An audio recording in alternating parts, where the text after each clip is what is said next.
প্রীতি ও শুভেচ্ছা YouTube channel Voice of জার্নালের পক্ষ থেকে। ইউটিউব চ্যানেল ভয়েস অফ জার্নালকে সাবস্ক্রাইব করুন, ফলো করুন, লাইক দিন, কমেন্ট করুন, সেই সাথে আমাদের পাশে থাকুন। আজকে আমরা একটা বিষয় নিয়ে আলোচনা করব। সাবেক রাষ্ট্রপতি বিএনপির প্রতিষ্ঠাতা বীরোত্তম মেজর জিয়াউর রহমান, শহীদ প্রেসিডেন্ট জিয়াউর রহমান, তার ছবিও রক্ষা পেল না। দেখেন, ইতিহাস আমাদেরকে কিন্তু মানতে হবে, স্বীকার করতে হবে, যে যাই বলি। কারণ কিছুদিন আগেই যখন আমাদের এই দেশের জুলাই আগস্টে সরকার চেঞ্জ হলো, রেজিম চেঞ্জ হলো, তখন আমাদের এদেশের স্থপতি, আমাদের জাতির পিতা শেখ মুজিবুর রহমানের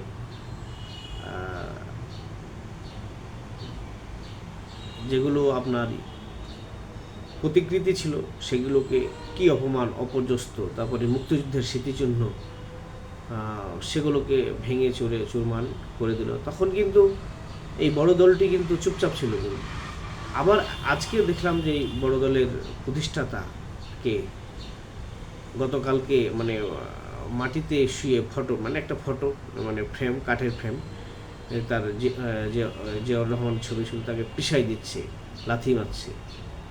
কি লজ্জা! আমি একজন মুক্তিযোদ্ধার সন্তান হিসেবে এটা জোর প্রতিবাদ করি, কারণ ওনার অবদান আছে মুক্তিযুদ্ধে।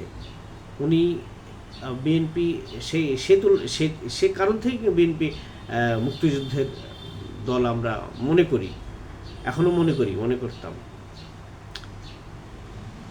তো এটা আসলে একজন বীর মুক্তিযোদ্ধাকে, বীরোত্তম খেতাবপ্রাপ্ত মুক্তিযোদ্ধা শহীদ প্রেসিডেন্টের প্রতিকৃতিতে এইভাবে অবমাননা করছেন। তারপরে কি দেখলাম, সারা দেশে বিএনপির অফিস ভাঙচুর করা হচ্ছে, এবং ঢাকা ইউনিভার্সিটিতে প্রকাশ্যে হলগুলোতে, ঢাকা বিশ্ববিদ্যালয়ে তারেক রহমানকে কি যে অশ্লীল ভাষায় স্লোগান দিয়ে অপদস্থ করেছে। এখন তো তাহলে কি বোঝা যায় এটা? এখন যে বিএনপি যে আপোষের রাজনীতি করলো গোপনে, এখন তো তার আপোষ থাকলো না। তাহলে কি নেক্সট টার্গেট বিএনপি? এখন তো সেটাই মনে হচ্ছে। কারণ এনসিপির মুখ্য সমন্বয়ক সে তো বলেছেন যে আওয়ামী লীগের পরে এখন নেক্সট টার্গেট ছাত্রদল, যুবদল নিষিদ্ধ করতে হবে। নিষিদ্ধের দাবি তিনি তুলেছেন অলরেডি।